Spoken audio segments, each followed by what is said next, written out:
Hello, hello, hello! Welcome back to Farm Three Houses. We're going to have to go through our supports and see where we are from there. I think we're doing quite well, look. Picking Are we wildflowers moving yet? seems such a common activity for someone like you. To me, the most beautiful flower is the one that blossoms by its own strength. Lysithia, please accept this as... Knock it off! Sorry. It's just that the thorns are a bit sharp, and I'm not a fan of killing nature. True sympathy, even for the smallest wildflower. I admire your kindness. When you inherit your house, that kindness will be a balm to your subjects. They and the neighboring lords will trust you instinctively. Nice. Politics. Again. The Alliance has been harmed in the past by lords who thought only of themselves, who saw others as a means to an end. But you understand others' pain. With you around, I am quite hopeful that the Alliance will flourish again. That's not something you should get your hopes up about. House Ordelia will end with my father. I'm sorry? I understand you have a distaste for politics, but could you really allow a noble house 3 centuries old to fall to ruin? This goes beyond you and even your house. What would become of Fodlan if all its noble houses withered away in such a manner? The people would be in disarray. The balance of power would crumble. Chaos would rule. No, it's just... my body, unfortunately, is not built to last. And I have no siblings. When I die, that's the end. What? Noble birth has been nothing but a source of pain for me. For me, and for my parents. We got sucked into the rebellion in the Empire, and it led to... many responsibilities for us. Hey. The things we went through. I can hardly bear to speak of it. All I want now is to give my mother and father the chance to live out their years in peace. I intend to do whatever I can to ease the hardships of our people, while I still have life left in me. Naturally, I worry about what will come to pass after I'm gone. But I'm sure things will work out, so long as there are people like you around working so hard for a better future. So you have been thinking of the future, even despite all of that. I am so sorry. I had no idea. Lysithia, I have offended you most persistently. Please find it in your heart to forgive my impudence. Don't worry about it.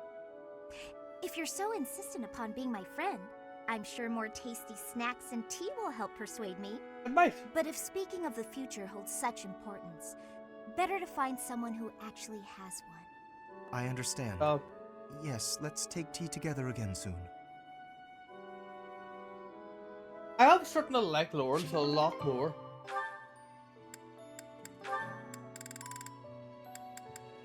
Manuela. Ah, Lawrence. Do you have a moment to spare, my dear? Very does. Hello, Professor Manuela. I trust all is well with you. I am quite well, thank you for asking. You are always such a gentleman. Thank you for saying so. How may I be of service? I was wondering if we might spend a little time together, maybe chat a bit? Certainly. It is an honor to speak with someone as elegant as yourself. I've just made tea. Would you like a cup? Oh, that would be just lovely. Lawrence, I hope you won't think it too forward of me, but I was wondering if you could explain a poem to me. Oh. It goes like this. Verdant rains soothe my aching heart like a cherished friend. Amid time's flow I mourn, bonds I'm not sure I can ever rend. As my mind clings to desperate thoughts, here it comes, horsebow moon and summer's end. Oh, that's my poem. As I suspected, I've checked absolutely everyone's handwriting. I see. It's a sad poem, though, isn't it? Feels lonely, possibly even, dare I say, defeated. What makes you feel that way, Lawrence? Why aren't you happy? I very much want to know. Well, I suppose Wait, why are you reading my poetry? Where did you even get that? I found it, and when I saw the words, I read them. Well, that's what people do when they see words. They read them. Kindly return that at once. Reading someone else's work without permission. What an egregious breach of etiquette. Honestly. Oh, dear. Snatching at something someone else is holding. How violent. It's not like you to lose your composure, Lawrence. Please, just forget you ever saw it. I beg you. I'm afraid I could never forget that peek into the darkness of your soul. Nor would I want to. Then at the very least, would you kindly promise not to mention it to anyone else? Don't feel embarrassed. No, be proud. It's a lovely piece of writing. Quite revealing. I'd never guess you'd have such hidden depths. Tell me more. That's quite enough. Oh, that's absolutely adorable. So bashful. I simply must hear more of his poetry sometime soon.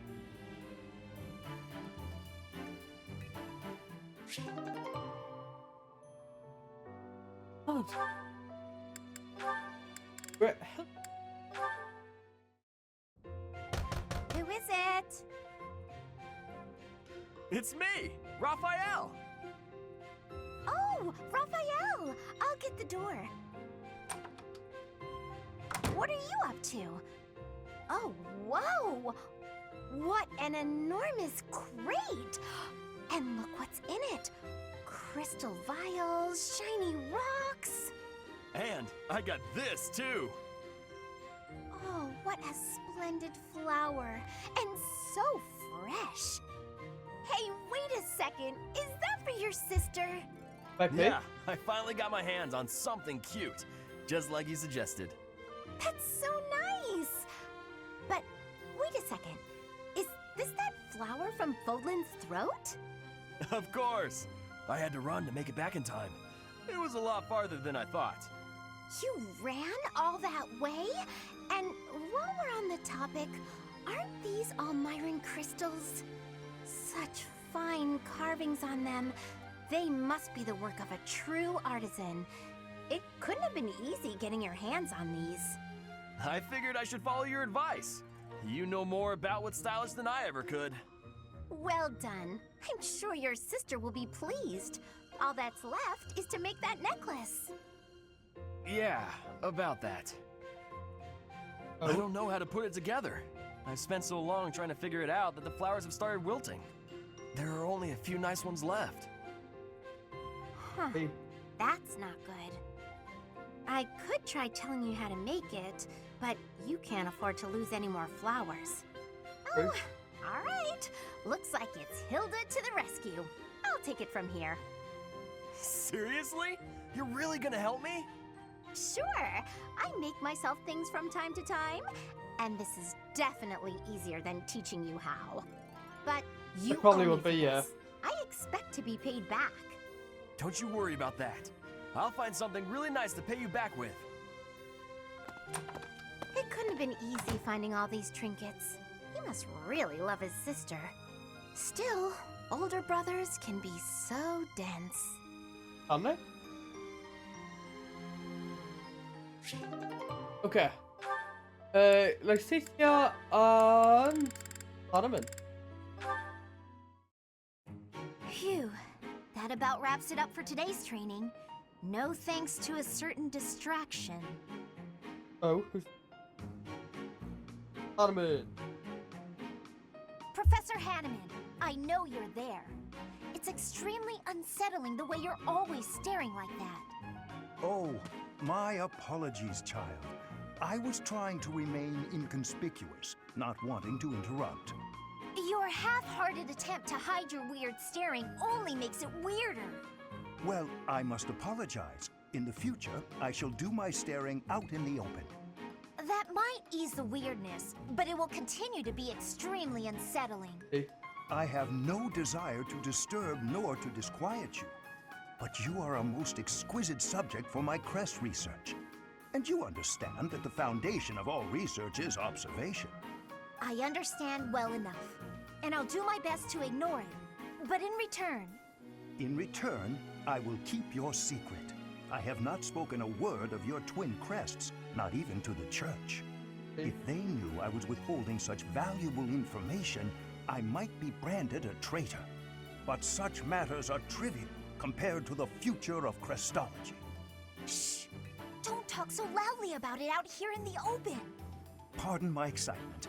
I simply cannot let the opportunity to study such a Nothing miraculous goes pardon my subject go to excitement. waste. These awful crests may seem miraculous to you, but for me, they fall under the category of curse. I hope one day you will share more about your tragic origins, whenever you have the time to recount it. Your tale may contain valuable information. You are utterly lacking in empathy, you know that? Even if you spent your entire life observing me, you'd never understand my feelings and all I've been through. Oh. Now, if you'll excuse me. I fear I may have made a misstep. I have no desire to trouble her, yet my research...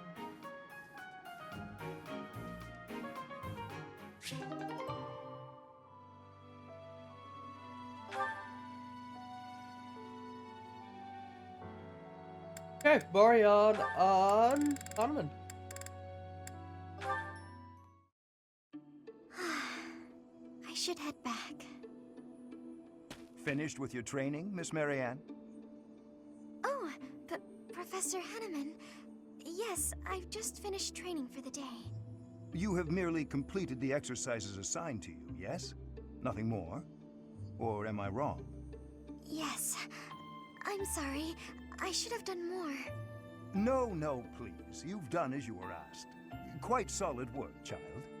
I simply wish to ask a question. You possess a crest, do you not? When you entered the Officers' Academy, your father submitted a request to the monastery, as well as a significant donation. Your father asked that your crest not be confirmed, under any circumstances. At first, I thought he did not want the world to know that his daughter bore no crest. In your father's position as a newly minted noble, it would be most advantageous for his daughter to possess a crest, you see. However, I am now certain I was wrong. I believe you do, in fact, possess a crest of some sort. How did you find out? I have been called the Father of Crestology, which is a bit of an ostentatious title, I admit. However, a brief period of observation allows me to hazard a usually accurate guess as to whether a body houses a crest or not. With the knowledge of your father's actions and my own observations, I come to you with a warning. As a crest bearer, you are guaranteed to have certain talents.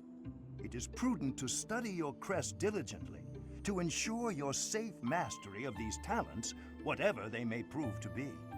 No, I have no talents. Oh yes, you do.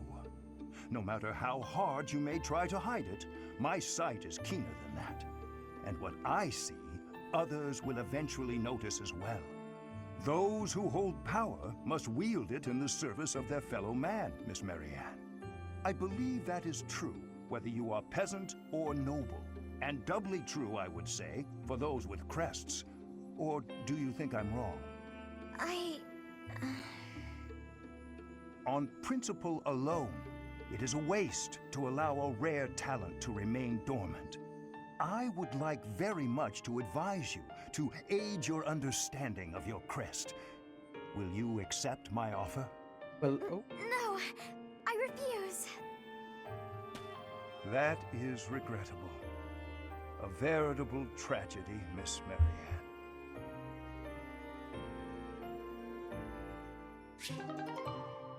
Away she goes, running away. This is our final one for today, Manuel and Hanneman. Manuela, isn't it a bit rude to sigh at someone the moment you see them enter the room? Hanneman, isn't it a bit rude to tell others how to behave? Besides, I could be sighing about any number of things more interesting than you. Goodness, you're unusually irritable today. Don't you imagine your attitude a bit excessive? You snap at every little thing, your ill mood on display for one and all. It saddens me to see such behavior from one who should be setting a good example for the younger generation. Well, listen to the noble lecturing a lowly commoner to be on her best behavior. Oh, wait, I meant to say the former noble. I fail to understand how my birth is relevant to the topic at hand. I was merely trying to say that as a fellow adult... You're not done lecturing yet? Leave me alone and go pester someone else. Maybe leave everyone alone and go focus on your precious crest research. I don't know what to say to you, Manuela. I was only speaking out of honest concern. Oh, was that a sigh I heard? Isn't it a bit rude to sigh at Stop. someone just because? Don't be so childish. You are so sensitive to ill will from others, yet you let your own emotions run wild. Why is it that you cannot keep a handle on yourself? Keep a handle on? Well, I've never. What makes you think you're so much better? Just because you keep your emotions bottled up behind your stupid, stony face. Well, it doesn't mean everyone else has to do the same. Stop telling everyone how to behave, Hanneman. It will make you and the rest of us much happier. I will not stand for this insolence. It is high time someone taught you. Go on! If you think you can change me, The I'd adults like are to arguing. see you try.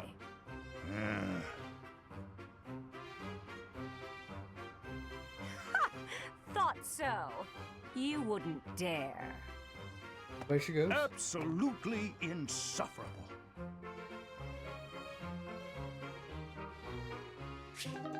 And I think that's us ready. Let's